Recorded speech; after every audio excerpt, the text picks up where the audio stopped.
يوما طويلا قائما كل من يأتيك يوما طويلا قائما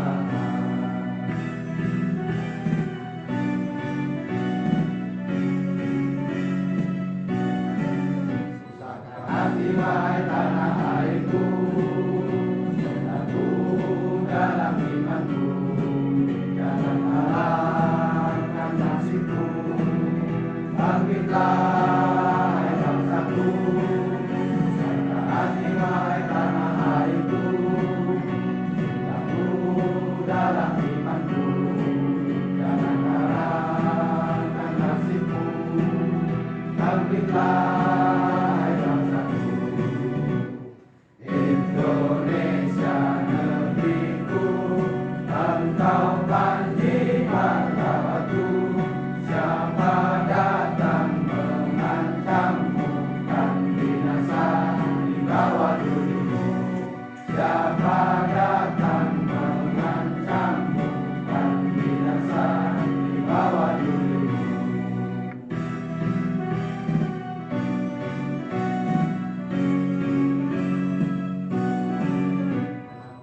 Jalan waton, pukul waton minal iman, wadah takut minal iman. Irhaju alal waton, jalan waton, pukul waton minal iman, wadah takut minal iman. Irhaju alal waton. Indonesia negeri antahun wadul mahoma sulu ayat bika yauman qomi hayyal qadimama kullu ayat bika yauman qomi hayyal qadimama.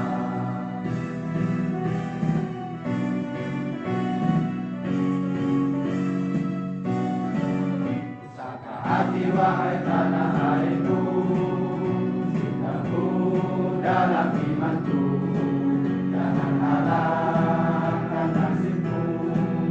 Bangkitlah hai bangsaku, pusaka hati wahai tanah airku, cintaku dalam imanku, jangan halangkan nasibku.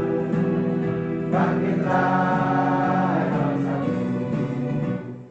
Indonesia negeriku, engkau banjir martabatku. Siapa datang mengancammu, kan binasa di bawah durimu. Siapa datang mengancammu, kan binasa di bawah durimu. Hadirin dipersilakan duduk kembali.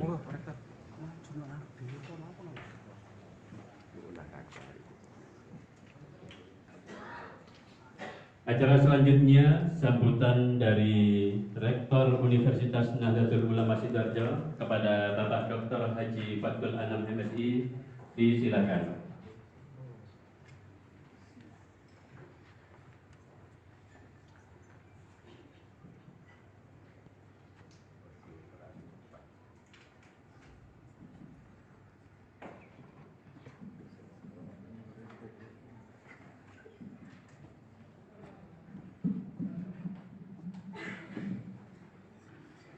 Assalamualaikum warahmatullahi wabarakatuh. Waalaikumsalam.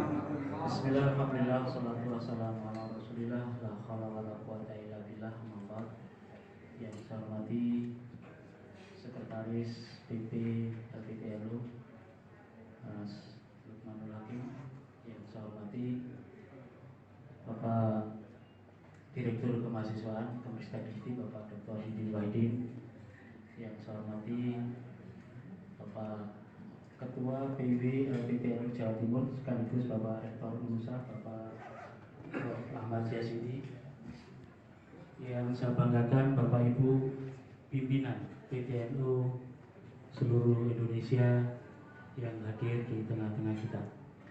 Puji syukur marilah kita panjatkan kehadirat Allah SWT atas limpahan rahmat dan hidayahnya. Pada siang hari ini kita bersama-sama dapat berkumpul di Cafe Hotel ini dalam keadaan suatu yang tidak kurang apapun.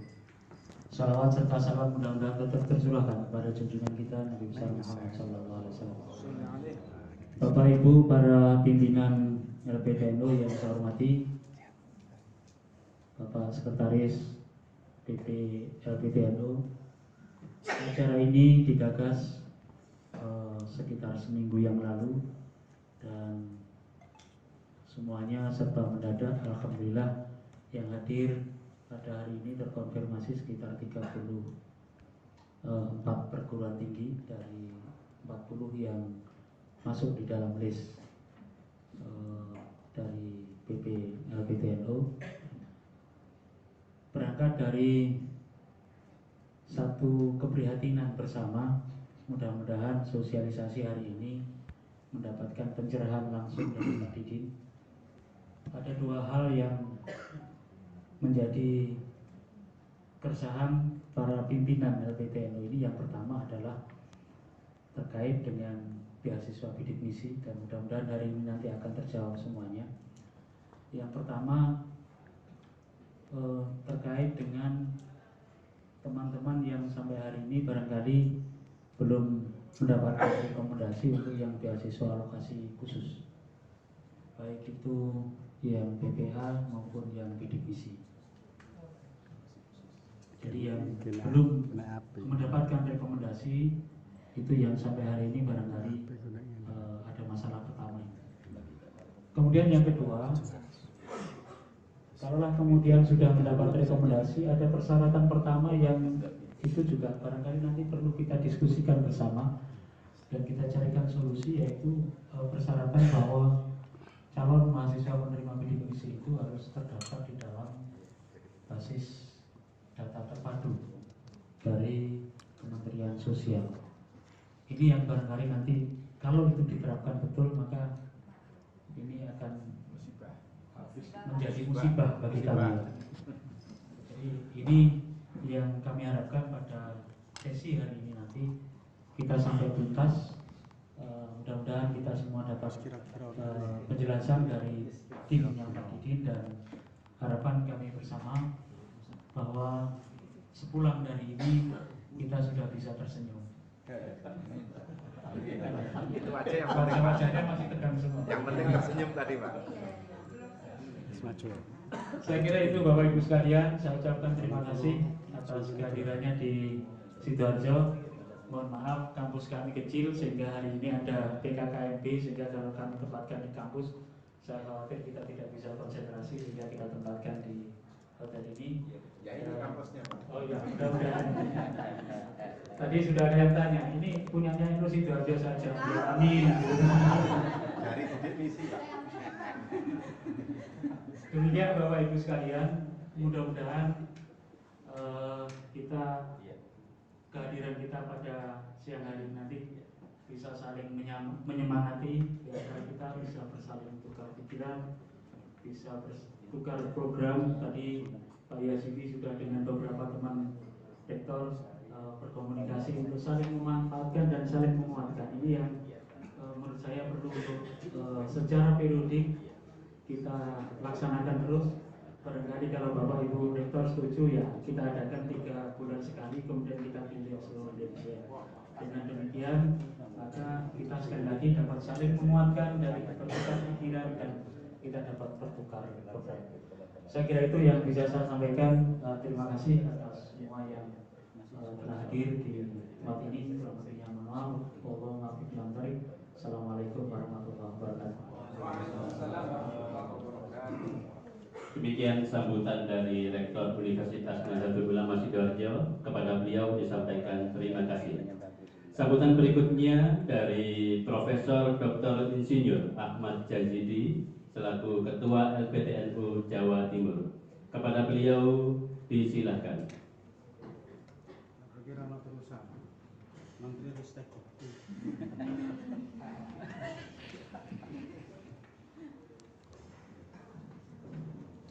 Bismillahirrahmanirrahim. Assalamualaikum warahmatullahi wabarakatuh.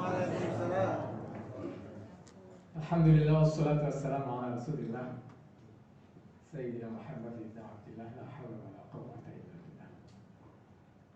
Asyhadu an la ilaha illallah wahdahu la syarika lah wa asyhadu anna Muhammadan abduhu wa rasuluhu la nabiyya ba'dah. Subhanaka la ilma illa ma 'allamtana innaka antal alimul hakim. Rabbi shrah li sadri wa yassir li amri wahlul 'uqdatam min lisani yafqahu qawli. Yang sama-sama kita hormati Sekretaris RPM Pusat Pak Hakim, yang sama-sama kita hormati Pak Direktur Kemahasiswaan Kemenristek Lipsi, Pak Didi, Sohibul Bait tetapi bukan Sohibul Hajar,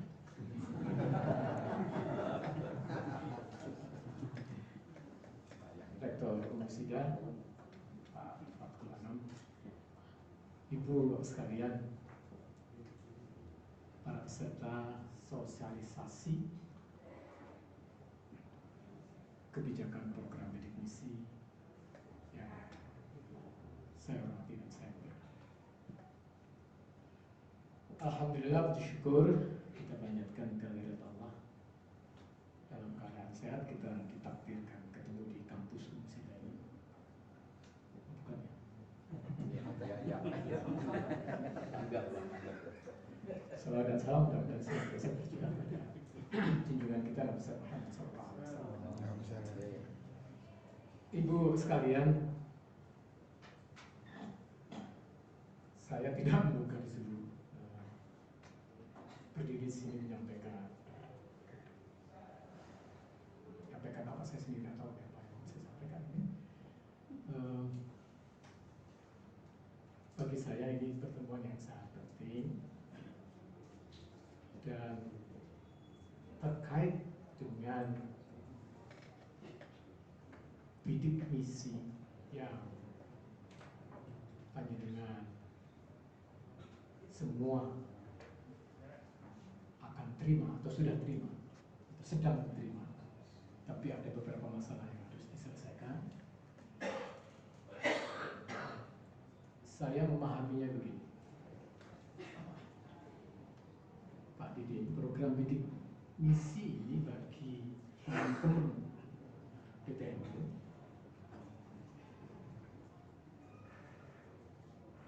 terutama beberapa PTNU tertentu, kehadiran program bidik misi, kehadiran mahasiswa penerima bidik misi di perguruan tinggi NU, ada yang tertentu sangat-sangat diharapkan. Kehadiran mahasiswa bidik misi secara umum di kita semua, secara khusus ada beberapa PTNU yang memang kalau tidak ada kehadiran mahasiswa bidik misi, mungkin cash flow, bahasa gambarnya, itu bisa berdarah-darah.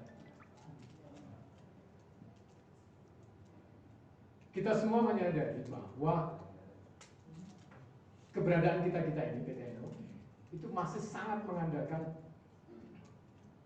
mahasiswa. Kita masih belum bisa bicara sumber dana kita dari kerjasama riset, dari macam-macam yang milik-milik itu. Belum jauh kita jauh dari situ. Masih jauh.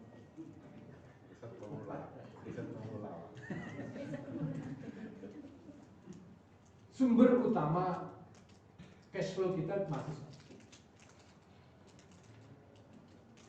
Artinya mahasiswa semakin banyak, semakin sehat, semakin seger. Alhamdulillah. Alhamdulillah. Sebagai perguruan tinggi pemula, tentu memperoleh mahasiswa dalam jumlah yang memadai, sedemikian PIP itu bisa terpenuhi, itu bukan pekerjaannya. Sehingga di sini ketemulah kehadiran mahasiswa bidik misi itu menjadi sangat penting. Jadi diharapkan memang affirmative policy dari Pak Didin ini harga mati.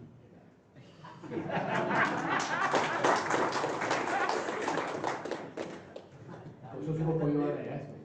Harga mati. Masalahnya kan memang bagian tadi sudah disinggung oleh Pak Rektor Unisida, Pak Kulama. Ada beberapa urusan administrasi ikutannya yang harus diselesaikan from the beginning. Ini masa-masa yang saat-saat ini, masa-masa yang kritis. Kita doakan Pak Didin bisa abadan. Amin. Naik Di posisinya. Coba.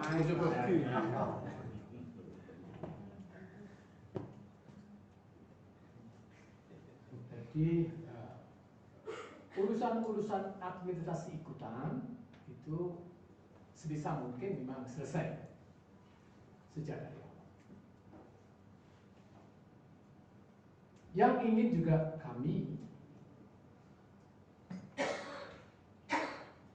pesankan begini, masing-masing kita di wilayah masing-masing itu kan ada L2 Dikti. Hubungan kita dengan L2 Dikti itu kan tidak setahun 2 tahun. Sepanjang kita ada, sepanjang itu pula hubungan L2 Dikti harus dijalin dengan sebaik mungkin. Urusan bidik misi ini juga sebelum ini, khususnya L2 Dikti Jawa Timur misalnya, punya aturan main. Prodi yang berhak, yang eligible untuk menerima mahasiswa bidik misi adalah prodi yang terakreditasi B. Sementara bidik misi, mahasiswa bidik misi yang kita terima kan bebas dari aturan.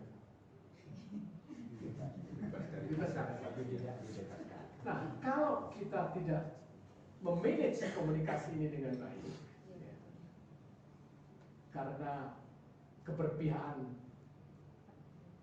Pak Didin yang harga mati itu tadi, apa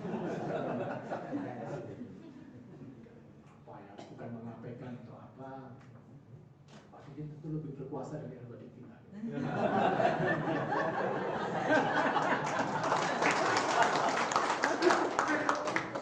Walaupun nggak B, boleh juga menerima bidik misi gitu. Jalan. Tetapi itu harus diselesaikan, harus dikomunikasikan dengan baik sedari awal. Paling tidak staf-staf di L2 Dikti itu tidak punya pandangan yang miring-miring terhadap PTN. Oh, susah PTN, kan PDW misalnya. Teman-teman yang di L2 Dikti, yang di admin-adminnya. Kita ini kan sering komunikasinya dengan admin. Ya. Pak Pratapnya oke-oke saja, Pak Pratapnya yang Jawa Timur. Tapi dengan admin-adminnya, nah itu harus diberesin. Sumpah ya. Supaya komunikasi antara PTNO dan L2 Dikti ini terjaga. Nggak ada sodakon, nggak ada pandangan yang miring-miring yang nanti itu menyisakan persoalan yang kedepannya itu bisa jadi ya mudah-mudahan ya bisa ya karena pandangan yang miring-miring itu dari para pelaksana. Mohon muafiq dan pamit balik. Assalamualaikum.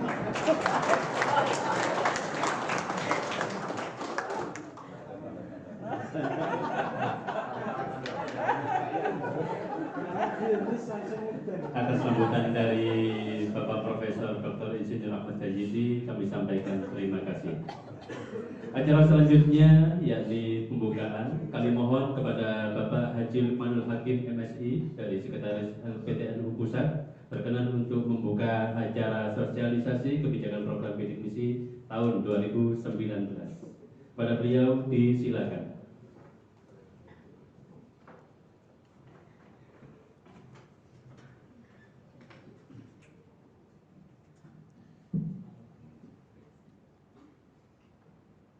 Assalamualaikum warahmatullahi wabarakatuh. Alhamdulillah wassalatu wassalamu ala Rasulillah wa ala alihi wa sahbihi wa man wala. Amma ba'du. Yang saya hormati, saya muliakan sahabat saya Dr. Didin Wahidin, Direktur Kemahasiswaan Kementerian Riset Teknologi dan Pendidikan Tinggi. Yang saya banggakan Profesor Dr. Jazidi, Ketua LPTNU Jawa Timur sekaligus Rektor UNU Surabaya.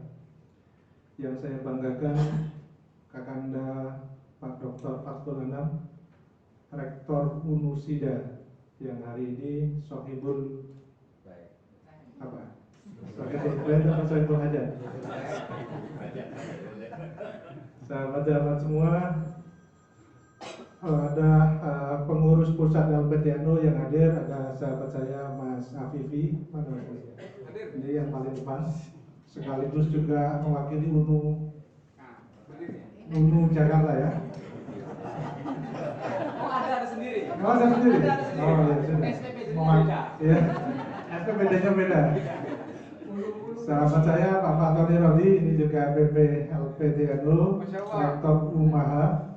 Ini dekannya sudah dari luar negeri, cuma rektornya yang nggak mau diganti.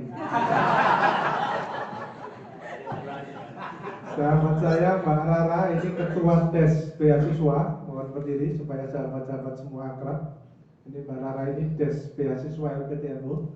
Kalau des akreditasi ada Profesor Mujahidin. Sahabat-sahabat semua yang hadir dari Sabang sampai Merauke. Karena tadi saya baca daftar hadir, ada dari UNU Sutra. Nah ini di depan. Ada lagi yang dari NTB, ada Bu Baik sama Gorontalo juga hadir. Jadi luar biasa ini Pak Didin.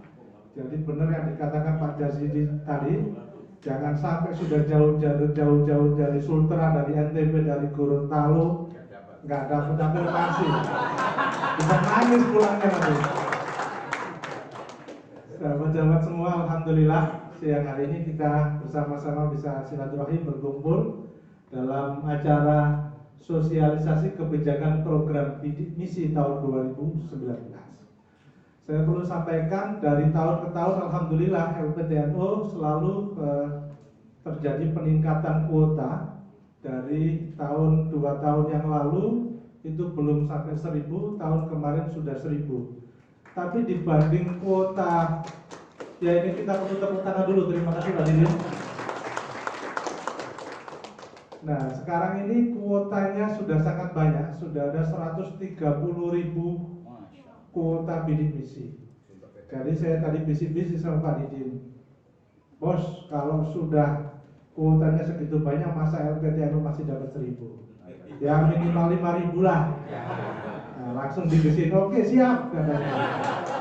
Jadi kalau 5.000, saya yakin semua yang hadir di sini kebagian. Langsung dibagi. Langsung dibagi.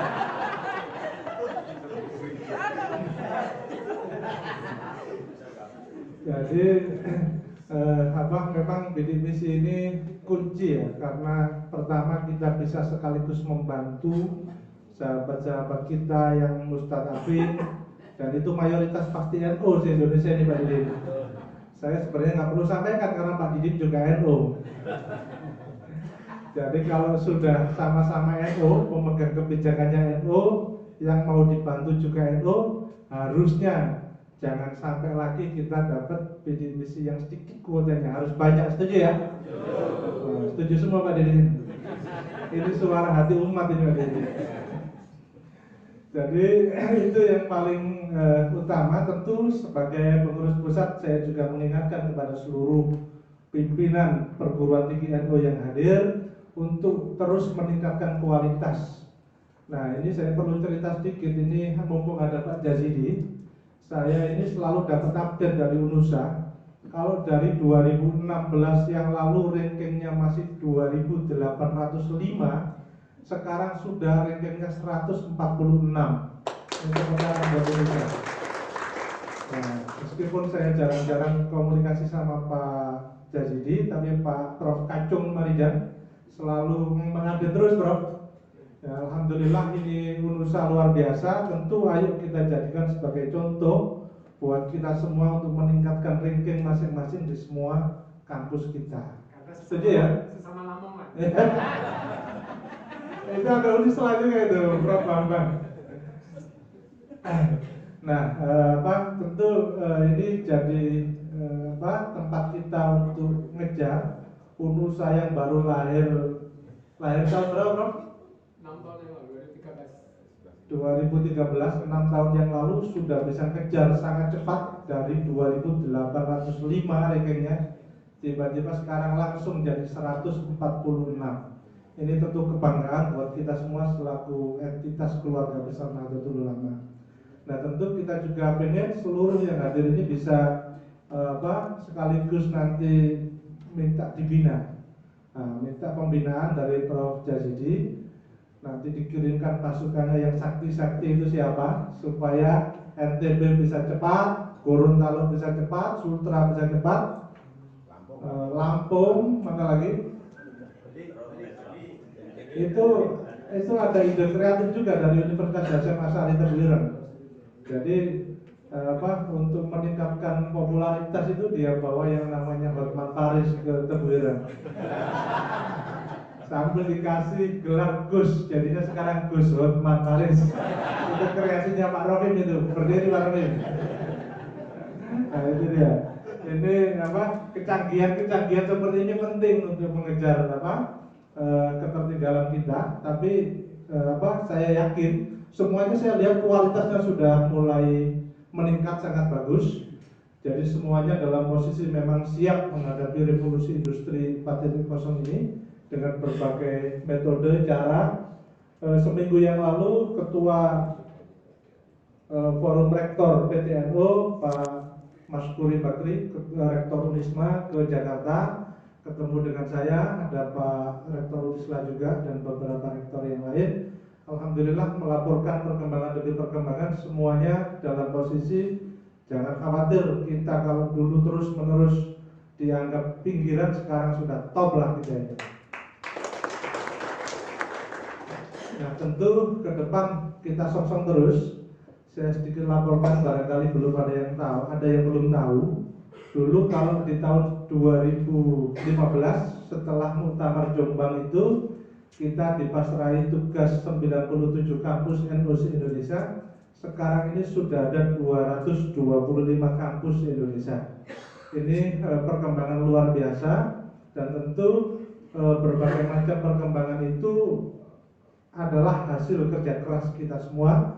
Ayo kita song-song nanti ke depan 2020 ini Muktamar NU, tentu kita berharap di laporan kita nanti akan terus menunjukkan bahwa kualitas pendidikan tinggi Nahdlatul Ulama semakin hari semakin maju, semakin hari semakin berdaya saing. Tentu kunci yang berkali-kali disampaikan oleh Pak Ketua LPTNU adalah pertama, yakni jangan lupa untuk meningkatkan kualitas sumber daya manusia. Ini kenapa terus-menerus diingatkan? Karena kita ini berbangsa dan bertanah air, sektornya banyak. Ada sektor pertanian, ada sektor perdagangan, perindustrian, SDM dan seterusnya. Tetapi kita ini memang harus diakui mayoritasnya itu segmentasi agama. Nah tentu penyebaran sektor di berbagai macam bidang itu penting buat kita semua, agar kita semuanya benar-benar dalam posisi kalau dibutuhkan misalnya Menteri ESDM, NU ada enggak? Nah ini harus ada. Nanti mohon Ketua LPTNU Jawa Timur dicari lagi kawan-kawan kita yang canggih di ESDM siapa, yang hebat di sektor perindustrian siapa, yang expert di di pertanian siapa, dan seterusnya. Sehingga pengurus pusat LPTNU memiliki informasi yang lengkap terkait siapa saja SDM kita yang memang sudah waktunya dimenterikan, sudah waktunya didirjenkan, sudah waktunya untuk dinaikkan di level masing-masing. Saya di Komisi 6 DPR RI ini juga sedikit ada seringkali mendapatkan informasi bahwa rekrutmen pegawai-pegawai di BUMN ini juga sedikit sekali yang NU. Kita tahu bahkan beberapa waktu yang lalu beredar berita bahwa BUMN dikuasai oleh Minhum ya, kelompok-kelompok yang kanan itu banyak sekali yang masuk di sana. Ini tentu pertanyaan dan tantangan buat kita. Terus kemana sebenarnya anak-anak kita ini? Padahal kita ini Muslim dengan tingkat jumlah terbesar di Indonesia bahkan di dunia. Nah, jangan-jangan itu pola penyebarannya yang memang kita masih banyak di segmentasi agama. Tentu itu bagus karena memang basically kita semuanya Nahdlatul Ulama, tidak diragukan lagi kecintaannya terhadap agama dan negara. Tetapi ayo kita saling berbagi informasi, saling mengingatkan, saling memberikan dokumen. Terutama untuk pengurus pusat, mohon diberikan data-data terkait dengan sumber daya manusia kita yang siap untuk didistribusikan di berbagai sektor di luar segmentasi agama. Tentu untuk selanjutnya ini untuk penguatan kelembagaan, saya juga menyampaikan kepada sahabat-sahabat semua, selesai acara ini nanti mohon jangan pulang dulu. Pak Afifi sudah kemarin berkomunikasi dengan Diktis yang terutama yang beratapkan Kemenak. Ini nanti ada pejabat Diktis yang akan hadir sekaligus selamat datang Pak Dr. Rafiq ya, sudah datang di tengah-tengah kita. Tentu kita berharap nanti bisa memberikan penguatan kualitas kelembagaan kita di segmentasi Diktis agar kita semuanya mendapatkan tambahan pengetahuan sekaligus implementasi kebijakan. Itu yang paling penting. Dan tentu kita semuanya bersama-sama di sini, tentu sekali lagi saya bermohon kepada Pak Didin selaku Sohibul Hajah dan sekaligus Sohibul Kuota agar jangan pelit-pelit kasih kuota ke PTNU. Kalau bisa minimal 5.000 atau bisa juga 10.000 deh. Mudah-mudahan ini kita bisa kawal agar PTNU kita ini semakin hari semakin bagus dan tentu saja bisa membantu kawan-kawan kita yang kekurangan. Itu yang bisa saya sampaikan. Mohon dengan sangat agar seluruh yang hadir ini, Pak Didin, jangan sampai ada satupun yang sudah jauh-jauh berharap dapat kuota PDBC nanti pulangnya zong. Jangan sampai ya. Setuju semuanya ya? Setuju. Ya, terima kasih banyak. Mohon maaf atas segala kekurangan. Mari kita buka acara sosialisasi kebijakan program bidik misi tahun 2019 ini dengan bacaan Bismillah. Bismillahirrahmanirrahim. Terima kasih. Akhirul kalam, mohon maaf bila komentar. Assalamualaikum warahmatullahi wabarakatuh. Waalaikumsalam warahmatullahi wabarakatuh.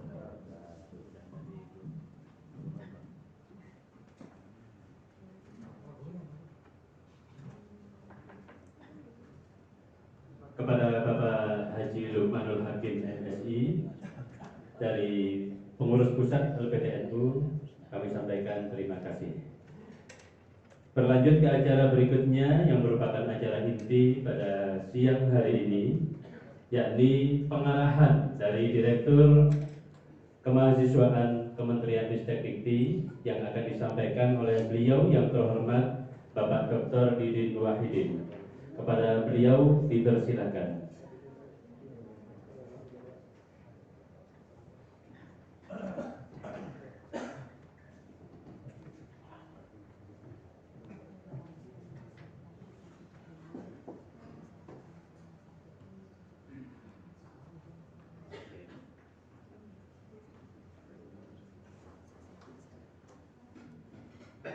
Assalamualaikum warahmatullahi wabarakatuh.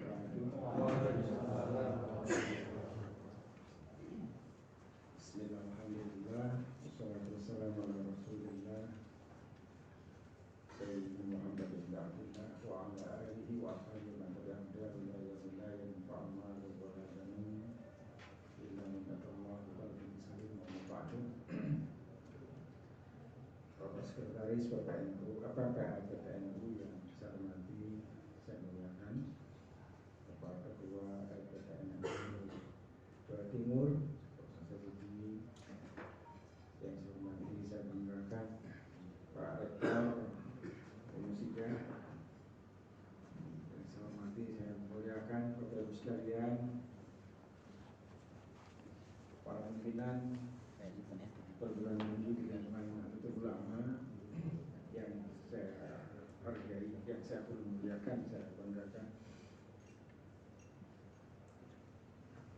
Tentu juga dengan yang lain-lainnya dari LPTN, ada Pak Nara, Pak Habibie, kawan-kawan, Pak Tony, ada ya Pak Tony ya?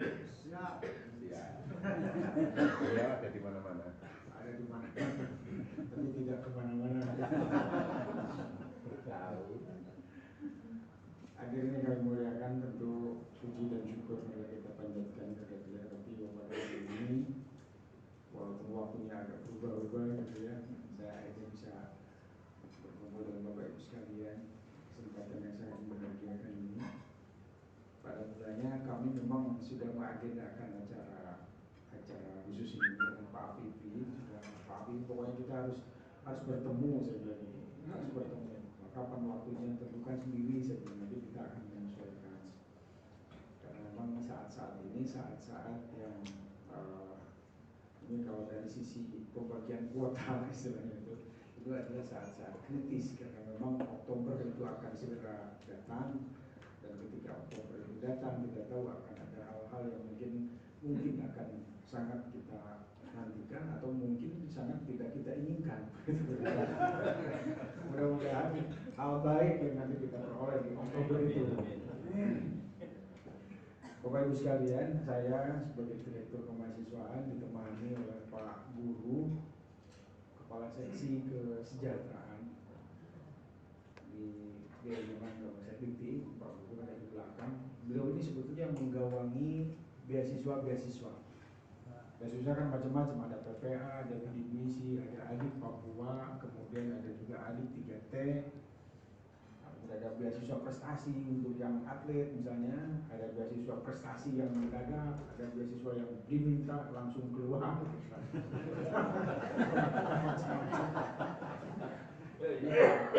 Guru Pratama. Kemudian saya juga ditemani oleh Kang Lukman Nur Arif. Ini nanti yang akan saya percayakan untuk menangani bidik misi dari PTNU dengan Mbak. Ini saya suka batu keroja, Mbak Mei, ya. Mbak Mei itu juga staf kami di lingkungan Direktur Kemahasiswaan. Jadi biasanya bertiga dengan Mas Arif ya. Bertiga itu menangani sesuai nanti mungkin saya percayakan betul kepada Mbak Mei dengan Lukman untuk menangani beasiswa bidik misi untuk perguruan tinggi di lingkungan NU. Jadi ada sekali lagi Pak Lukman dengan Mbak Mai. Eksekutor. Kok itu Pak, ini Mbak ya? Harusnya Pak semua ya. Pak. Jadi nanti bisa kalau ada apa-apa hal yang terkait dengan hal-hal yang sangat teknis misalnya nanti kok yang ini ditolak, dicoret, yang ini enggak, nah, itu adanya di Mbak Mai ini dengan Pak Lukman.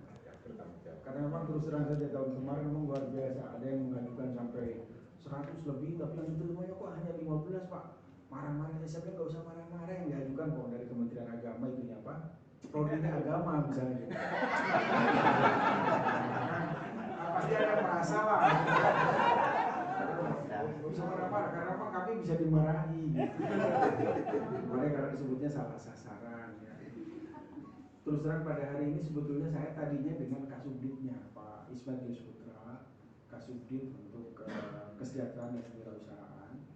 Tapi mendadak pada jam 11 tadi itu dilarang oleh Pak Dirjen untuk berangkat, harus ada di Jakarta karena tadi ada pertemuan terkait dengan KIP kuliah. Kebetulan membahasnya juga hal-hal terkait dengan beasiswa. Jadi alhamdulillah kita bisa bertemu di kesempatan kali ini karena hari ini atau tahun ini adalah tahun terakhir bidik misi. Aduh. Tahun terakhir bidik misi. Ya, karena tahun depan sudah akan berubah namanya menjadi KIP kuliah. Jadi kalau hari ini namanya bidik misi, bantuan pendidikan untuk anak miskin berprestasi, yang katanya tidak boleh dipanjangkan bacanya, tetap bidik misi saja, karena bidik misi itu jadi merek. Bidik misi itu nggak usah diurai seperti itu, karena apa? Karena ada yang mendapat bantuan beasiswa atau bantuan pendidikan tapi tidak miskin, dianggap miskin. Jadi antaranya dari perguruan tinggi NU karena kurang selektif. Ya. Bapak Ibu yang saya hormati, saya banggakan seperti yang kita tahu juga. Tadi sebetulnya saya agak kaget ketika Mas Lukman mengatakan tahun kemarin 1000, sebenarnya 1000 apa? Tahun kemarin 4000-an yang saya berikan untuk perguruan tinggi NU. Sehingga jumlah keseluruhannya sebetulnya yang saya laporkan ke Pak Menteri kemarin itu yang real itu sekarang ini kita memiliki sekitar 4.630-an anak-anak dari perguruan tinggi NU yang mendapatkan bidik misi. Hanya yang betul-betul diajukan dengan KOP LPTNU memang 1.600, tapi yang lolos 1000-an ya? 968. Mengapa kok tidak lolos gitu? Ya karena tidak lolos saja. Mau usah dibilang-bilang gitu. Jadi ada yang dari prodi agama, ada yang memang maaf ya, itu aneh-aneh aja. Sudah diajukan tapi orangnya nggak ada. Serius saya ngomong. Bukan main-main. Jadi namanya diajukan, tapi kemudian ketika dicek orangnya nggak ada. Tercatat pun di perguruan tinggi nasional tidak ada. Mohon tidak terjadi lagi. Malu kita. Ya. Terus terang malu aja. 1.600 yang diajukan hanya 900 sekian dan syarat. Saya katakan bahwa ya dilihat dulu pedomanannya, karena ada bidik misi, ada ketentuan-ketentuannya. Dilihat. Baik, ya. Jadi jangan sampai nanti untuk ajukan banyak. Tapi kemudian juga banyak yang mengajukan memang tidak dalam koordinasi LPTNU, tapi perguruan tinggi NU. Itu juga siasat bagi kita. Ya. Jadi bukan berarti LPTNU yang jelek atau kurang mengajukan, bukan. Ya. Kita tidak ingin kelihatan LPTNU kok majukan banyak-banyak amat gitu. Maka kemudian mengajukannya lewat perguruan tinggi masing-masing. Jalurnya melalui misalnya jalur aspirasi anggota dewan. Kalau pakai LPTNU, boleh kasih ciri ini kok NU, minta-minta dulu. Kalau lewat dewan enggak. Dari perguruan tinggi mana saja bisa membuat apa namanya, minta rekomendasi dari anggota dewan komisi 10 atau komisi 7, kemudian masuk itu tanpa ketahuan orang, itu bisa masuk tanpa juga mengatakan kok NU diberikan banyak amat, enggak gitu. Karena itu kan dari si Anu, itu si Anu, si ini, si Anu gitu. Ini bagian dari upaya kita untuk mencoba tidak terlalu kelihatan loh PTNU kok banyak amat. Ya, jadi mohon maaf. Jadi memang mungkin tidak secara langsung tercatat di LPTNU sekian. Tapi kemarin ke Pak Afifi sudah saya berikan daftarnya dari perguruan tinggi A sekian, B sekian, C sekian dan seterusnya. Bapak Ibu yang saya hormati, saya banggakan, saya muliakan. Tadi yang saya katakan bahwa dari 1.600 misalnya kok tinggal kemudian banyak yang tidak. Ini termasuk juga, mohon maaf tadi disebutkan misalnya akreditasi ya, akreditasi kan ada ketentuan bahwa yang bisa menerima bidik misi itu adalah, mohon maaf kalau saya loncat-loncat bicaranya nggak apa-apa lah, kalau sesama NU nggak usah macam-macam lah. Kalau loncat kemana aja nggak apa-apa. Tapi ada orang ngomong Pak Didi itu bukan NU kan? Iya saya.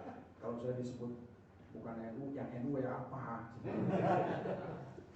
Ya kan kata Pak Afifi, saya ini pernah jadi wakil ketua PWNU Jawa Barat.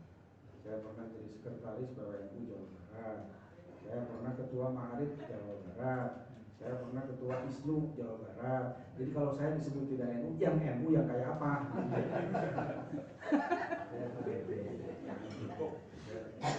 Atau yang nggak pernah jadi pengurus itu ya?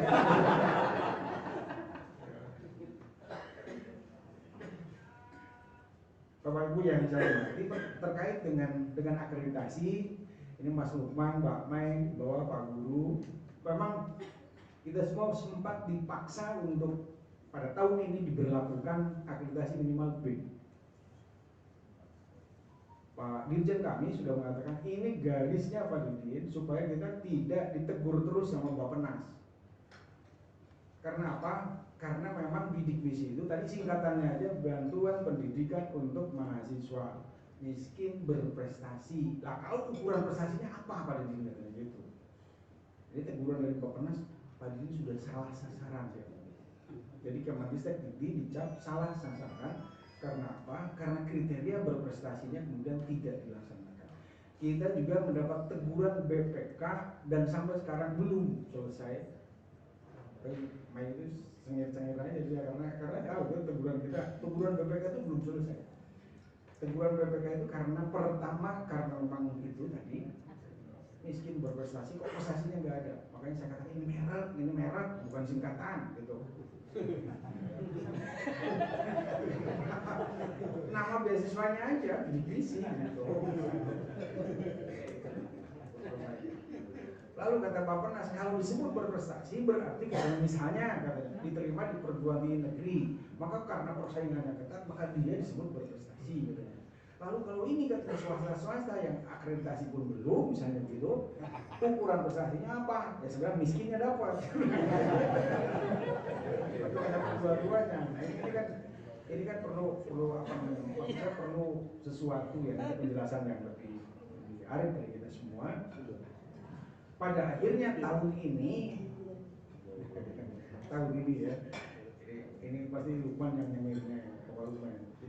Jadi juknis itu sengaja saya buat B-nya itu hilang. Disebut saja berakreditasi. Itu. Jangan bilang. Ya pokoknya untuk kita aja gitu ya. Jadi B-nya itu singkatan rupanya berakreditasi. Jadi juknis kita untuk tahun ini memang cukup berakreditasi. Hanya memang mungkin LLDT sudah juga terlanjur membuat pengumuman. Nanti maksud saya alasannya mengapa mengajukan itu sebut saja bahwa di juknis tercantum berakreditasi. Ya, jadi sekali lagi, di juknisnya tercantum betul Pak Lukman ya, perguruan tinggi dengan prodi berakreditasi minimal. Enggak pakai minimal. Dengan ditambah lagi. Ya. Minimal tidak berakreditasi. Jadi masih apa namanya ditemukan seperti itu. Ya, nanti tahu lah. Pokoknya asal jangan bilang aja ke orang lain. Kemudian yang berikutnya Bapak Ibu sekalian, ini sudah sangat biasa pertanyaan awalnya ketika perguruan tinggi kita siapanya pimpinnya apa, kalau Jakarta tuh nanyanya Pak ini sekarang kuotanya berapa? Terus saya dapat berapa ya? Saya bilang jangan dulu tanya kuota, Bapak mau mengajukan berapa? Bapak mau mengajukan berapa? Nanti yang memenuhi syarat berapa? Setelah memenuhi syarat baru kemudian kita potong. Kalau Bapak mengajukan 200 saya potong jadi 50, misalnya begitu. Jadi diajukan dulu yang komplit, yang eligible, baru kemudian kita coba hitung kuotanya ada berapa. Tahun ini kita mendapatkan kuota keseluruhan itu 130.000 kuotanya. Kemudian sudah kami distribusikan ke perguruan tinggi negeri dan LLDT kurang lebih sekitar 165.000. Jadi yang tinggal adalah 25.000. 25.000 itu sebetulnya bukan di hold, bukan ditahan karena nanti BPK marah lagi. Hanya masalah distribusi saja. Bahwa distribusi yang 25 itu dialamatkan untuk aspirasi masyarakat yang disalurkan melalui berbagai pihak, terutama adalah para wakil-wakil rakyat yang ada di DPR, Komisi 10 dan 7. Tapi kalau orang NU yang DPR-nya komisi berapapun biasanya mengajukan gitu. Dan biasanya saya harus mengatakan itu dari DPR loh, gitu, hanya gitu aja. Dan tidak semua mengajukan dari komisi yang lain karena repot juga. Kemudian yang berikutnya yang juga saya mohon kepada Bapak Ibu sekalian yang memang sudah mendapatkan porsi misi sejak tahun yang lalu, misalnya tahun-tahun sebelumnya, mohon laporannya terus disampaikan karena ini terkait dengan terus terang aja kredibilitas kami Direktorat Kemahasiswaan. Jadi kalau laporannya nggak bagus itu, Maka kemudian yang terjadi adalah kami terus digecek istilahnya itu oleh BPK, oleh segala laporan, karena memang eligibilitas itu ternyata dinilai setiap minimal satu tahun. Jadi artinya kalau ini layakkah untuk diteruskan atau tidak, kan biasanya kontraknya seorang penerima bidik misi itu dari awal masuk 4 tahun, baru berhenti gitu. Nah ini harus ada laporan perkembangan setiap tahun. Jadi kalau masih aktif atau tidak, IPK-nya bagaimana, itu masih terlihat dari laporan Bapak Ibu sekalian. Jadi saya berharap bahwa laporannya juga yang sudah ada itu baik-baik, sehingga kemudian tidak menjadi faktor yang membuat orang mencibir gitu. Loh kok itu jelek laporannya tapi terus dapat gitu. Dan termasuk membantu staf kami supaya tidak kerepotan ketika diperiksa oleh sahabat-sahabat kita dari Inspektorat Jenderal dan dari BPK. Itu yang intinya seperti itu sebetulnya. Kemudian saya juga ini hal teknis sebetulnya ya, tapi supaya tuntas ya, bahwa nanti data yang diajukan kepada kami ketika mengajukan bidik misi, mohon pertama dilihat dulu ketentuan yang ada pada panduan dan juknis, tapi itu pelajari dulu, biar operatornya aja yang mempelajari itu. Kalau pimpinannya nggak usah, suruh pelajari dulu dong gitu. Kemudian yang berikutnya juga diajukan dalam bentuk hard copy dan soft copy. Sebetulnya kami tidak mau terima hard copy, tapi biasanya suka ada cross check ya, supaya tidak hilang. Kemudian seperti biasanya kami nagih lagi kalau misalnya soft copy. Kalau soft copy itu mengapa harus ada soft copy? Karena memang pertama kalau diketik ulang di sana banyak salahnya. Yang kedua jadi pekerjaan. 130.000 itu bukan kecil, sangat besar jumlahnya. Sementara yang kami kelola sekarang ini hampir mencapai angka 400.000 dengan yang ongoing itu. Bukan hampir, malah lebih gitu kira-kira. Jadi cukup banyak yang harus kami kelola. Sekitar itu. Tahun depan akan menjadi sekitar 800.000. Karena tahun depan KIP kuliah jumlahnya akan naik. Kalau sekarang 130.000, maka tahun depan akan yang barunya itu 400.000. Jadi selain yang ongoing, tahun depan yang barunya 400.000 yang sudah disanggupi Bappenas dan Kementerian Keuangan. Artinya 400.000 itu sudah hampir dikatakan final. Jadi kesempatan lebih banyak. Hanya memang tahun depan tawar-menawar mengenai akreditasi agak dibatasi. Catatannya begini, akreditasinya kalau seandainya perguruan tinggi negeri akreditasi institusi misalnya A atau B, maka prodinya walaupun belum berakreditasi baru didirikan sudah berhak untuk mengajukan dosen. Tetapi untuk swasta ini ketentuannya tidak agak naik gitu. Saya juga nggak ngerti kok bisa begitu, karena katanya kalau perguruan tinggi jaminannya ada semua kata yang di sana gitu ya. Tapi kalau swasta kita juga bisa menjalani. Kalau swasta, kalau akreditasinya A, maka prodi apapun dengan status akreditasi apapun itu boleh mengajukan. Tapi kalau misalnya akreditasi institusinya B di swasta, maka akreditasi prodi lah yang nanti akan dihitung A atau B. Jadi yang C tidak bisa mengajukan dengan begitu untuk tahun depan itu. Sementara jatahnya semakin banyak, sampai saya sebetulnya agak protes juga ke Bappenas. Saya nggak sanggup, saya bilang kalau mencari ini. Ditambah lagi bahwa ada prioritas nanti yang boleh diajukan untuk tahun depan itu dan tahun sekarang sebetulnya.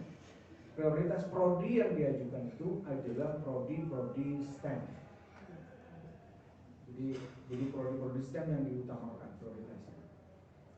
Sementara saya tahu juga Pak Direktur Diktis itu sampai protes juga itu Pak Profesor Askal itu. Gimana kalau Kementerian Agama katanya STEM-nya kan tidak banyak gitu.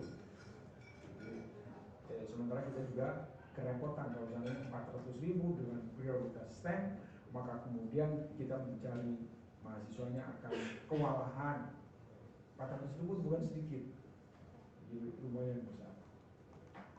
Kemudian yang berikutnya Bapak Ibu sekalian, seandainya memungkinkan isi data untuk anak-anak yang diajukan itu pada sistem informasi bidik misi, SIM bidik misi, ngisi di situ.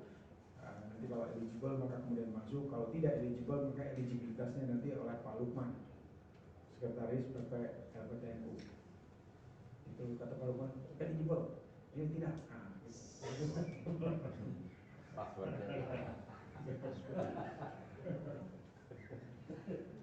Kebun Bapak Ibu sekalian yang saya hormati, dan saya memang, mohon maaf, tahun kemarin memang sempat mengatakan bahwa untuk perguruan tinggi NU yang baru, yang baru itu, pokoknya saya katakan, saya kasih modal dulu nih, 200 bisa dulu, kasih 200, ini untuk biaya hidup awal, minimal nggak kesulitan makan, tinggal cari untuk beli baju dan lain-lain gitu. Tahun ini pun saya akan paling tidak berlakukan itu. Artinya bagi unu yang baru, mohon cari mahasiswa yang banyak, gitu. Jangan mahasiswa 100 majukan 200.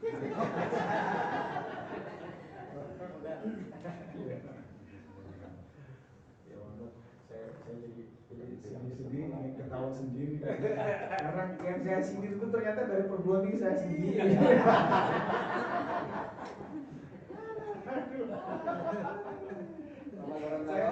Terus terang saya marahnya agak besar karena saya pernah jadi rektor di situ gitu ya. Ini mengajukan 105 Pak mengajukan. Ternyata ketika divalidasi oleh LLDT hanya ada mahasiswa yang tercantum itu. Ada 35 yang nggak ada mahasiswa. Ini memang bukan untuk ditertawakan, untuk dimarah-marahi bukan. Tapi memang anak-anak yang masuk itu adalah anak-anak yang tidak mampu, sehingga ketika beasiswa ini baru kemudian dieksekusi pada bulan Desember, sudah tidak mampu lagi kuliah, sudah tidak mampu lagi mengongkosi dirinya untuk sampai ke tempat kuliah. Ini yang terjadi. Ketika kita cari itu nggak ada orang. Ini tadinya ada Pak. Tapi dia sudah nggak tahan lagi untuk kos, untuk apa, sehingga kemudian mundur ke KW. Karena tidak ada yang bisa memberikan jaminan kepastian, katanya Pak. Apakah saya memang betul nanti akan dapat beasiswa atau tidak gitu. Ini yang ini. Jadi mohon betul-betul di ini. Kalau bisa ya memang tidak bisa dipastikan ya, tapi diikat betul. Minimal nomor teleponnya adalah, atau siapa yang bisa dihubungi ketika misalnya nanti eksekusi terjadi kemudian mahasiswanya tidak ada, kan sayang. Maksud saya sayang kepada saya dong gitu. Karena apa? Karena ketika dieksekusi tidak ada, akhirnya daya serap kita turun gitu. Jadi misalnya kalau taruhlah begini, bidik misi tahun kemarin itu kita dipuji karena kita berhasil mengeksekusi hampir 99,8% gitu. Hampir 100% kita bisa eksekusi. Tapi ada tapinya. Tapi itu melalui perjuangan yang berdarah-darah. Karena tanggal 31 Agustus Pak Lukman itu masih telepon-telepon perguruan tinggi untuk segera memasukkan data.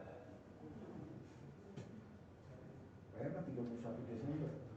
Padahal 31 Desember itu batas untuk mengatakan bahwa si A iya, si B iya, si B, si C tidak, dan lain-lain.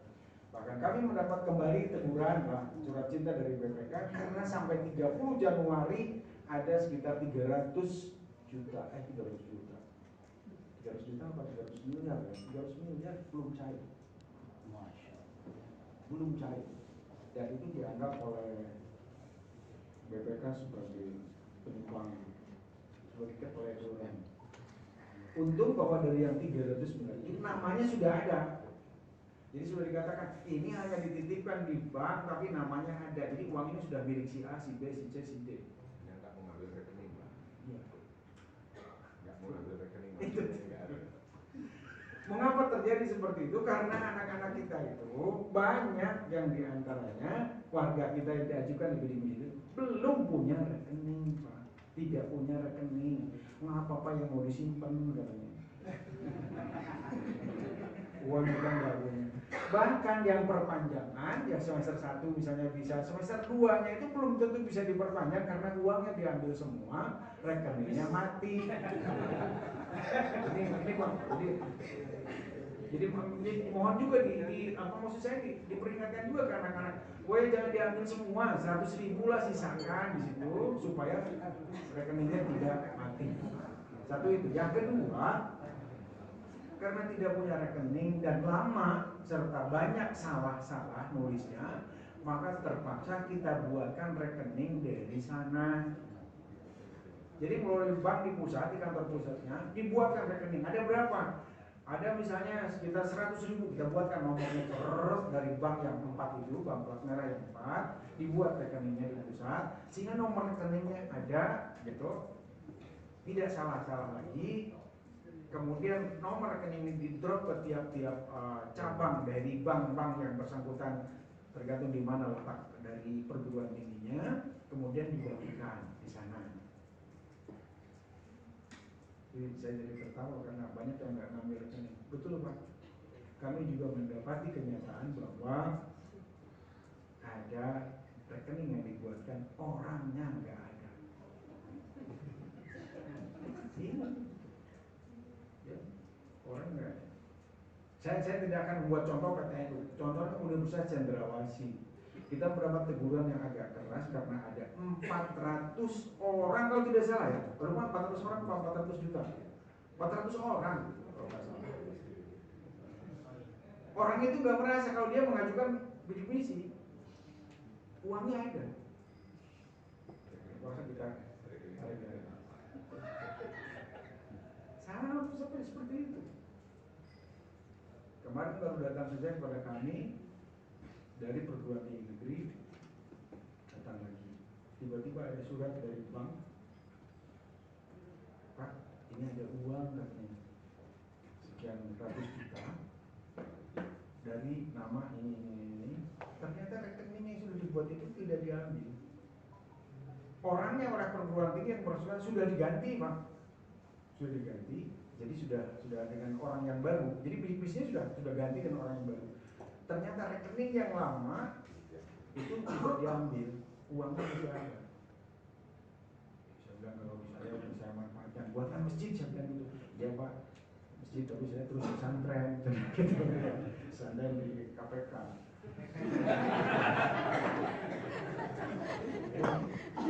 Pokoknya unik-unik lah, memang unik-unik. Ada yang lucu, mudah-mudahan di PTN tidak terjadi. Demo berhari-hari, kemudian kampusnya dikunci oleh mereka. Akibat dari apa? Akibat dari janji pimpinan perguruan tinggi kepada mahasiswa. Dia mengatakan, kita akan dapat bidik misi misalnya 600, ternyata dapatnya 300. Yang 300-nya demo nggak habis-habis. Itu. Ini. Saya ini kasihan sampai wakil rektor 3 itu datang kepada kita, telepon bisa ada apa sih sebenarnya, ini Pak kami nggak bisa masuk, mau menggunakan polisi kan kami di sini sensitif di Aceh, terus terang di Aceh, jangan bilang-bilang akhirnya karena saya kasihan juga gitu, sudah saya janjikan aja tahun depan mereka dapat saja, terus dengan catatan punya Anda saya kurangi 300. Untung ada skema ongoing baru. Jadi misalnya Bapak Ibu sekalian, jangan banyak-banyak tapi ya, jangan banyak-banyak. Ada skema namanya ongoing baru. Bagi mahasiswa kita yang betul-betul tidak mampu tapi memaksakan diri kuliah tapi kemudian dikhawatirkan DO, maka kemudian ajukan tuh. Sekali lagi jangan banyak-banyak. Karena akan mengurangi kuota Bapak Ibu sekalian gitu. Saya kasih ciri gitu ya, apa-apa sih sebetulnya nggak apa-apa. Kalau memang betul-betul real seperti itu persoalannya, ajukan, nggak apa-apa. Jadi orangnya memang betul-betul tidak mampu tapi memaksakan diri ingin kuliah menggunakan apapun, nah daripada kasihan nanti DO, silahkan ajukan. Sebut saja identitasnya ongoing baru, tidak ada. Tapi jangan banyak-banyak ya. Kalau di perguruan tinggi negeri saya gariskan tidak boleh lebih dari 20% dari kuota perguruan tinggi yang bersangkutan. Jadi Bapak Ibu juga jangan ngajukan Pak nungguin baru Pak, yang kemarin kan belum dapat. Jangan gitu. Sekarang yang baru saja dulu. yang sudah kuliah mah artinya dianggapnya sudah mampu, Bapak Ibu sekalian. Nah itu penjelasan hal-hal yang saya masih menjelaskan terkait hal-hal yang sifatnya sangat teknis. Kemudian yang berikutnya Bapak Ibu sekalian, untuk tahun depan kita harus bersiap-siap karena itu, maka kemudian yang belum mengajukan akreditasi segera ajukan akreditasi dan lain-lainnya, sehingga kemudian tahun depan tidak tergolong perguruan tinggi yang tidak eligible untuk mendapatkan perguruan tinggi misi. Ya bukan apa-apa, kita juga sadar bahwa kita tidak ingin pecah tidak mampu terus, tetapi kenyataan yang ada sekarang masih di situ, maka kita berjuang. Nanti ada sekarang pun tahun ini, ya mohon maaf kalau saya katakan sekarang pun atau tahun ini kita akan menggunakan siasat yang tidak, ya kurang lebih sama dengan tahun kemarin. Ada yang diajukan melalui LPTNU, kemudian ada yang mengajukan dengan rekomendasi dari misalnya anggota dewan. Nah, kita masukkan juga itu, gunakan betul anggota dewan baik yang NU maupun yang NU, baik yang NU maksud saya PKB maupun NU yang non PKB, gunakan aja lah gitu. Untuk beasiswa nggak apa-apa ya, kalau untuk milik presiden jangan, pokoknya kalau beasiswa mah ya. Jadi mau ajukan nanti, tapi masalah pembagian kuota nanti mungkin Pak Bibi atau siapa yang itu, saya hanya mengatakan bahwa saya hanya bisa mengatakan sekitar 5.000-an kita masih bisa usaha. Tapi ada tapi selain yang 5.000 itu, saya masih mengatakan kalau daftarnya masih ada dan kemudian di saat-saat akhir ternyata ada perguruan tinggi, perguruan tinggi negeri misalnya mengembalikan kuota, maka kita akan ambil yang memang sudah ada nama dan lain-lainnya yang komplit. Ada yang bertanya, kenapa Pak ini untuk bidik misi kok ada nama ibu kandung segala macam? Bapak Ibu sekalian, sekali lagi mohon maaf, memang sebetulnya itu data yang sangat rahasia, tapi kemudian kami minta, misalnya formatnya saya pikir sudah ada yang sudah kasih tahu ya, Pak Lukman sudah kasih tahu ya, tidak ada ibu kandung ada begitu. Sebetulnya ibu kandung bukan apa-apa, itu untuk membuka rekening. Di rekeningnya akan kami buka di sana, karena kalau mengandalkan anak-anak NU yang belum punya rekening itu kan lama, gitu maksud saya. Nanti dibuatkan rekening di sana, akan kita drop sudah ada nomor rekeningnya. Jadi mohon maaf kalau sampai hal seperti itu. Jadi segala macam data katanya kan datanya bisa dijual. Enggak. Kami tidak akan menjual data Bapak Ibu sekalian. Dijual juga enggak mahal. Ini enggak mahal, enggak laku. Bapak Ibu yang saya hormati, saya banggakan, saya pikir terkait dengan misi kan hal-hal yang seperti itu yang sebetulnya yang selalu dipertanyakan. Tapi ini ada ibu baik nih, ibu baik sempat saya tegur, bahwa waktu itu kesempatannya sangat besar gitu ya. Saya cerita sedikit, ini yang sebelahnya operatornya ya.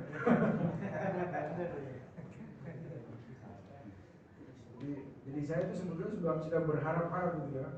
Ini ibu baik tuh, ibu rektor tuh ngomong, Pak saya minta pokoknya tahun ini nggak kurang dari 300. Ya ajukan saja, saya bilang gitu. Karena kan untuk ibu rektor nih saya kasih aja apa gitu. Karena beliau menggunakan porsi dari Pak Hilmi ya, dengan Pak Isal. Kemudian ini kebetulan ada musibah di NTB itu. Ketika ada musibah itu sebetulnya berapapun yang diajukan kami penuhi. Saya agak marahi beliau karena sampai hari terakhir itu data dari UNU NTB itu belum ada. Belum ada. Muhammadiyah sudah mengajukan 650, dan kita 0 gitu. Waduh, saya bilang kemana? Sampai saya tegur melalui Pak Rektor Unram ya. Rektor Unram saya bilang tolong, mungkin oleh saya nggak bisa ditegurnya. Lebih baik itu harus tegurnya lewat Rektor Unram. Oleh kiainya di sana begitu baik bisa. Baru mengajukannya banyak sekali. Jadi kalau Muhammadiyah 650, ini 36. Ya orang yang itu baik begitu, mak dikasih 600, ngajukan 30. Sekarang udah nambah Pak. Sekarang apa ya? Sekarang 36. 30.000. Itu Bapak Ibu sekalian, jadi nanti mari kita coba ambil porsi itu dengan strategi yang seperti tadi. Misalnya ada yang punya jalur anggota dewan, fraksi PKB syukur, ajukan rekomendasi dibuat, ajukan kepada kami. Kalau yang itu tidak terlalu berat, bagi saya tidak terlalu berat, karena tinggal ajukan saya ke LDT kita katakan ini dari anggota dewan, bukan dari saya, gitu. Nanti selebihnya kita ajukan melalui LPTNU. Jadi daftar betul dari perguruan tinggi A, B, C. Jadi kemudian kita rekomendasi minta dari ketua LPTNU dan sekretaris NU, LPTNU untuk menandatangan. Sebetulnya bukan untuk apa-apa sebetulnya, Mas. Jadi tanda tangan ketua LPTNU, ketua PP LPTNU dan sekretaris itu bukan untuk sebetulnya untuk ini aja, untuk mengatakan bahwa bukan di dua ini loh yang menyebutnya gitu, karena ya maaf saya kan sedang direktur kalau gitu.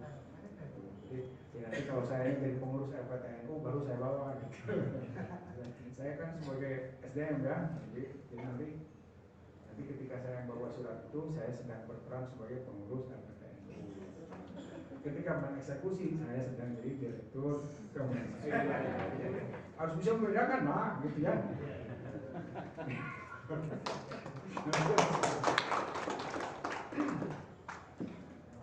Bapak Ibu sekalian, saya pikir itu yang bisa saya sampaikan. Yang lain-lainnya, saya kalau ngomong macam-macam tentang hal-hal yang ideal, rasanya terlalu canggung gitu Bapak Ibu sekalian. Karena saya pernah jadi rektor dan saya merasa juga kalau yang birokrat banyak bicara itu nggak enak gitu ya. Makanya saya nggak akan bicara banyak sesuai dengan kebutuhan aja lah. Tapi yang hal yang saya sering kemukakan dulu, terus terang aja ketika kami menyatukan kembali perguruan tinggi NU, dulu juga dengan bantuan anggota dewan. Dulu kita punya Ibu Sakdiah Sakwan ya, yang dari Jawa Tengah. Itu kami dikumpulkan di Unsik Wonosobo, menyatukan kembali LPTNU, maksudnya perguruan tinggi NU. Lalu waktu itu kami ditegur oleh Yai Tolha, Wakil Ketua Umum, karena waktu itu kami tidak menggunakan apa yang disebut dengan Aptinu. Kita mengumpul undangannya Aptinu, tapi kemudian di sana dibentuk apa yang disebut dengan Sekber PTNU. Nah, terus ya Tolha ngomong, kalian ini apa-apaan katanya gitu. Selalu saja bikin yang kembar-kembar, bikin partai nggak mau satu, bikin yang nggak satu. Sekarang Aptinu ada, bikin lagi Sekber PTNU. Waduh, habis sudah kita dengan Pak Kiai ini kayaknya. Makanya kemudian melebur kembali pertemuan Semarang, kemudian kami satukan lagi dalam Aptinu lagi di Semarang. Nah, setelah di Semarang itu kita menggagas agar Aptinu menjadi Lajnah Perguruan Tinggi NU. Sehingga di Muktamar Makassar jadilah Lajnah Perguruan Tinggi NU. Kemudian di Jombang jadi lembaga pendidikan tinggi NU. Lebih kuat lagi. Karena dulu sebagai Lajnah itu kalau mau ada apa-apa harus ada tanda tangan PBNU-nya, baru repot juga mau kerjakan tanda tangan ketua umum. Akhirnya dengan menjadi lembaga saya pikir lebih merdeka dan mudah-mudahan ini buah berkah bagi kita semua. Tapi hal yang belum itu saya katakan wawasan ke PTNU-nya gitu ya. Bukan wawasan maksudnya bukan view-nya bukan, tapi rasa sebagai perguruan tinggi NU-nya. Maksud saya kalau ada yang maju, ya memang saya sudah salut dengan prosesi di pengusaha dengan sistem yang dibagikan ke seluruh perguruan tinggi di Jawa Timur. Saya pikir layak juga untuk dibagikan ke teman-teman yang lain gitu ya, di sistem yang sudah dibangun. Apa maksudnya? Harusnya sistem komputer kan ya? Sistem informasi yang kalau beli sendiri katanya 500 juta, tapi karena dibagi jadi gratis gitu. Tapi nanti dimanfaatkan yang betul gitu. Dan ditambah lagi bahwa kadang-kadang kitanya masih membawa bendera sendiri-sendiri, ini maju, yang lain biarin aja kecil lah gitu ya. Dan mudah-mudahan nanti kebersamaan ini bisa kita jalin bersama-sama sehingga kemudian maju bersama, yang besar membesarkan yang kecil, yang besarnya harus tambah besar juga, jangan kemudian justru yang besar kemudian kita pendot ke belakangnya ke bawah dan kayak seperti itu. Kita ingin seperti itu. Kami dulu pengalaman dulu ketika di Aptinu itu untuk menyusun proposal pun saya harus ke Malang, ke Unisma misalnya, usul sama-sama proposal itu. Ya, bahkan saya sering ceritakan bahwa saya dulu pernah membuat program studi S2 PAI dari Kementerian Agama. Proposalnya itu buatan UNWAHAS Semarang. Maksud saya proposal itu garis besarnya UNWAHAS karena prodinya sama, maka kemudian ya tinggal diutak-atik sedikit. Kalau sudah ada kan gampang perbaiki. Malah proposalnya lebih bagus daripada UNWAHAS jadinya karena ini kebersamaan mesti dijalin bersama. Yang jelas bahwa tadi yang dibesarkan bahwa kualitas akan menjadi sesuatu yang harus kita andalkan. Karena saya ingat betul ketua-ketua kita ya, founding fathers kita ini perguruan tinggi NU yang sekolah juga adalah orang-orang NU. Kalau kita tidak mengandalkan kualitas dan memperbaiki kualitas, maka yang jelek kualitasnya itu adalah orang-orang NU yang nanti juga akan kalah bersaing dengan yang lain, karena kekalahan itu akan pahit dan betul-betul menyakitkan. Karena itu maka kemudian mari kita jaga kualitas kita, jangan asal-asalan, karena kita tidak ingin membentuk warga NU yang asal-asalan. Itu saja apa yang saya bisa sampaikan. Pokoknya nanti Mas Lukman dan Mbak Mei nomornya mungkin nanti di meja. Jadi kalau ada apa-apa, data dan lain, atau ke sekretaris saya Pak Alam ya, di belakang ada Pak Alam, Pak Alam itu siapa ya? Alam itu, ini Pak Alam. Saya pernah tolak untuk jadi sekretaris saya karena dia S1-nya Universitas Muhammadiyah. Tidak mau saya. Tahu-tahu ini orang NU Pak, iya tapi S1-nya Muhammadiyah saya gitu. Ternyata Pak Alam ini putranya Rois Surya PCNU Kabupaten Indramayu. Adiknya Pak Habibie. Maka dia nggak canggung kalau pakai pet NU, nggak canggung. Ini ada Pak Lukman nanti dikasih aja nomornya di ini ya. Jadi supaya nanti Bapak Ibu tidak kehilangan kehilangan jalur komunikasi. Kalau misalnya ada apa-apa, silakan. Ya bukan berarti ke saya dilarang, bukan. Apa ke saya juga nggak apa-apa. Tapi kadang-kadang hal-hal teknis mereka lebih tahu, ya. Gitu sehingga baik kalau misalnya Bapak Ibu sekalian, sekali lagi mohon dilihat panduannya, formatnya tolong diisi, jangan isi asal-asalan dan isi betul-betul mahasiswa yang ada, bukan mahasiswa yang tidak ada. Terima kasih, mohon maaf untuk hal-hal yang kurang berkenan. Wassalamualaikum warahmatullahi wabarakatuh.